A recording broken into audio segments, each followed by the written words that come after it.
Welcome to the deep dive. Today we're tackling a research report. Sounds a bit formal, maybe?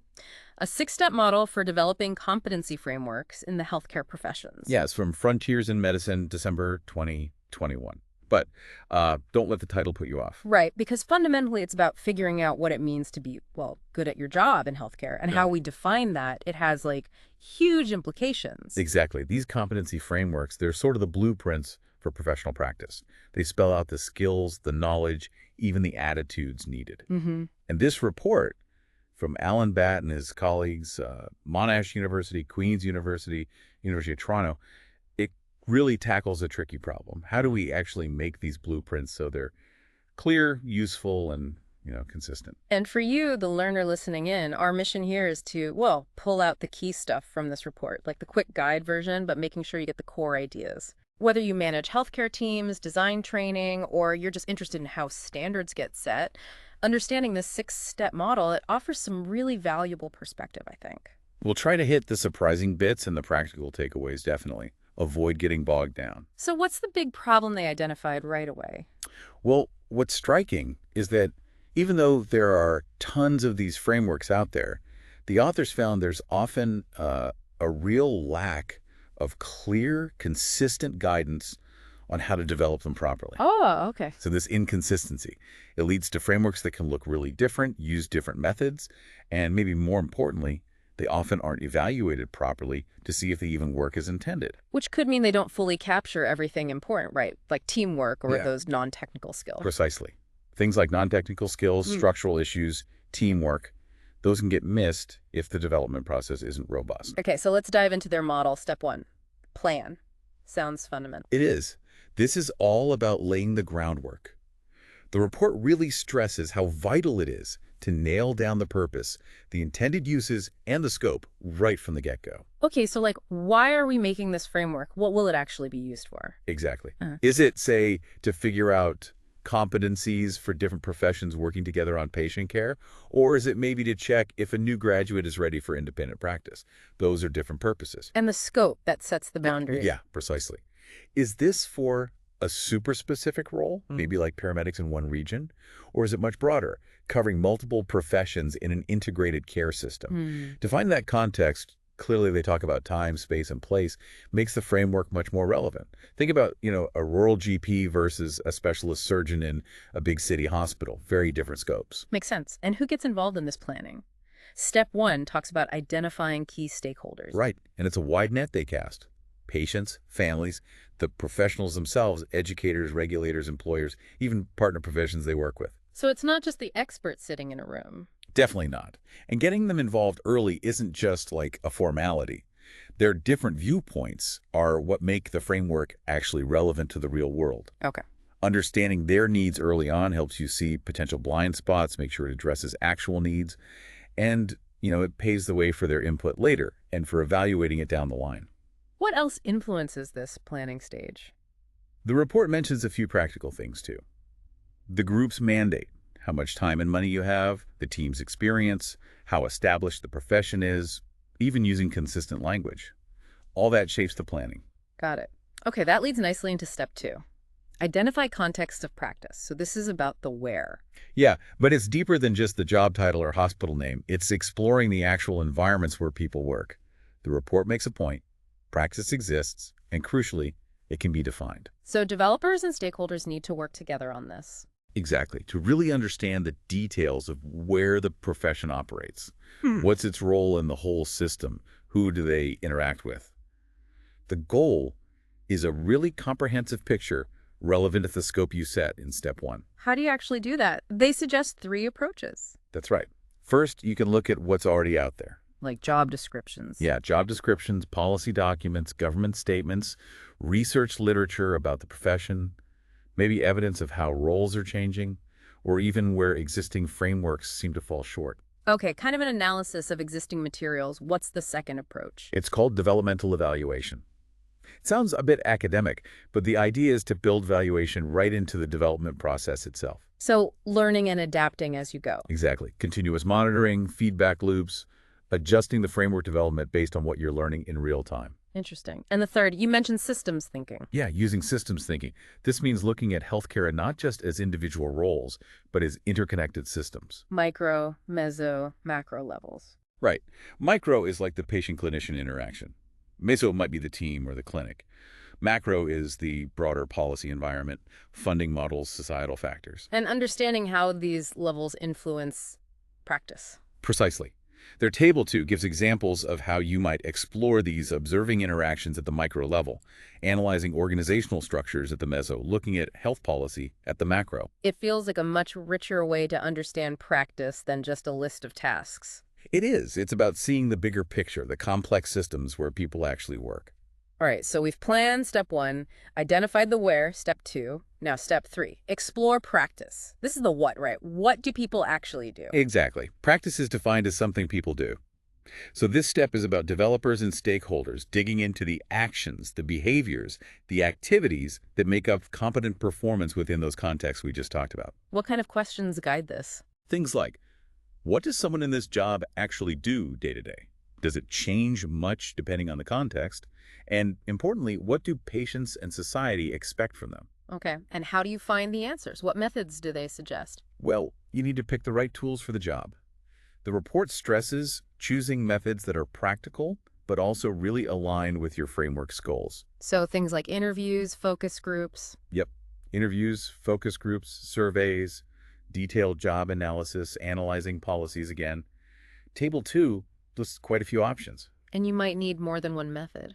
Often, yes. Using multiple or mixed methods usually gives you a richer, more complete picture.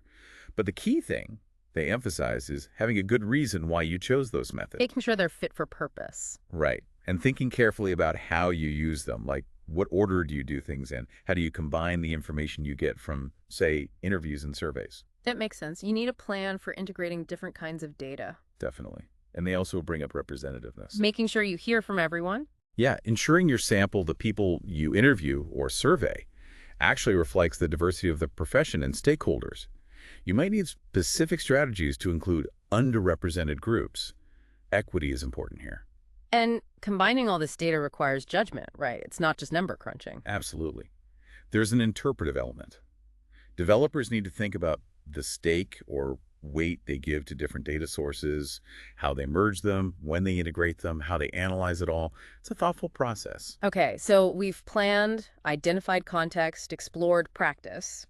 Now we get to step 4, translate and test. This is where the competencies start to take shape. Exactly. This is where developers and stakeholders work together, taking all that data from steps 2 and 3 and start identifying the actual competencies. The methods you chose earlier will guide how you do this translation. How does that translation work? What techniques do they suggest? They suggest drawing from qualitative data analysis. So imagine going through interview transcripts or focus group notes. Looking for patterns. Yeah, systematically exploring the data, maybe using coding techniques, iteratively finding themes, grouping similar ideas, collapsing codes, until categories emerge. And those categories essentially become your competencies. But they admit there's interpretation involved in art and science. They do. It's not purely mechanical. Judgment is involved. But to make it rigorous, they suggest things like credibility checks. Like member checking, going back to stakeholders. Exactly. Asking stakeholders, does this interpretation resonate with your experience? And also dependability, having clear coding methods, an audit trail so someone else could see how you got there. Makes the process defensible. Right. Defensibility comes from having that alignment between your philosophy, methods, context, and practice analysis, plus a sound plan and transparency. So you develop a first draft of the framework. Then what? Then you take that draft out to the wider profession for feedback. Use iterative methods, maybe surveys or workshops, aiming for consensus to refine it. And this is about validation, checking if it actually reflects practice. Yes, does the framework accurately represent the profession? And they note, if this framework is for high-stakes stuff, like licensing, then the validation needs to be particularly thorough, maybe more data collection, more rigorous analysis. Now, there's an interesting point here about how professions view competence itself. Atomistic versus holistic. Yeah, this is fascinating. Does the profession tend to see competence as a collection of very specific, discrete skills, like building blocks? That's the atomistic view. Or is it more integrated? Or is it seen as a more holistic, ability to function effectively in complex situations, integrating everything. Pros and cons to both. Definitely. Go too atomistic, and Yeah. you might break things down so much you lose the big picture, the integration needed in reality. Too holistic, and the competencies might become too vague to be useful for, say, assessment. Finding the right balance seems key. It is. And you also need an organizing structure for the framework, maybe based on professional roles identified earlier. And the competencies themselves need to be clear. Absolutely. Hmm. Link back to the purpose and scope.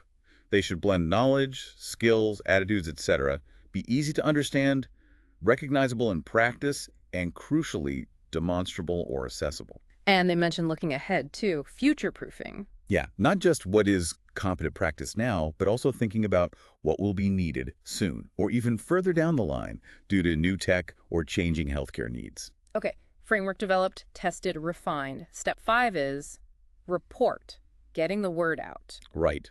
Developers need to communicate not just the final framework, but the whole process to the people who will use it and the wider profession. Using this 6-step model itself as a guide for reporting. Exactly.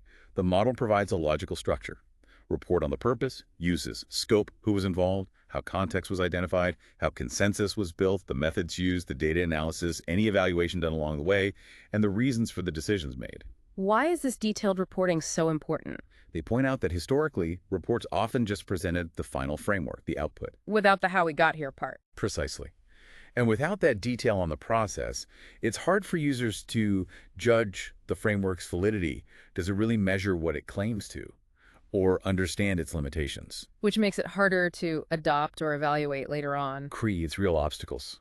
So transparency about the whole journey is key. Reporting how you got from the raw data, step 3, to the competency, step 4, and sharing any validation results. They even suggest using standard reporting guidelines if they exist in the field. Got it. So transparency is crucial. Which brings us to the final step, step 6. Evaluate, update, and maintain. This isn't a one-and-done thing. Absolutely not. A competency framework shouldn't just sit on a shelf. It needs to be a living tool that keeps pace with changes in practice in healthcare. Step 6 is all about planning for that ongoing evaluation and updating. How do they suggest evaluating it? Thinking of it like a program. Yeah, using ideas from program evaluation. So looking beyond just, is it being used to examine its actual outcomes and maybe any unintended side effects? Using a logic model approach. Right, thinking about inputs, resources, processes, development steps, outputs, the framework itself, and then the expected short, medium, and long-term outcomes or impacts. Does it improve patient care? Does it enhance training? Things like that. Exactly. And they also mentioned using evaluation models that really dig into the how and why it's working or not working, especially in complex healthcare settings. They even touch on rapid cycle evaluation for quicker feedback, though that can be resource heavy. So the goal is continuous improvement. Yes.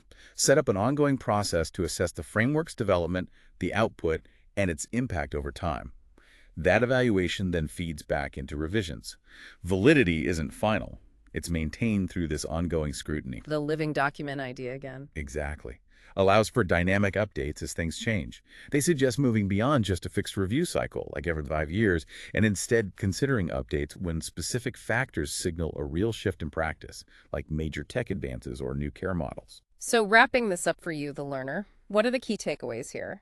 Well, I think the main thing is that creating good competency frameworks in healthcare isn't simple. It needs a structured, thoughtful, and evidence-informed approach. And this 6-step model provides that structure. Right. It emphasizes clear planning from the start, really understanding the practice context, using solid methods to explore practice and translate it into competencies, being totally transparent about how you did it. And committing to keeping it current through ongoing evaluation and updates. Couldn't have said it better. For me, the real aha moment or maybe shift in thinking is moving away from just obsessing over the final document. The list of competencies. Yeah.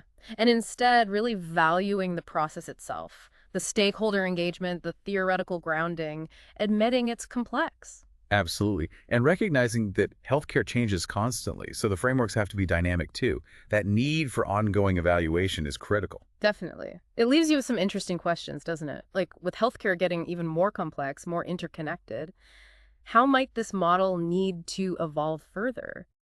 Especially for interprofessional collaboration. Yeah. And what's the role for the individual professional on the ground? Not just using these frameworks, but maybe feeding back into them, Hmm. helping to keep them relevant based on their everyday experience. That's a great point. How do we build that feedback loop effectively? Some real food for thought there. Thanks for joining us on this deep dive.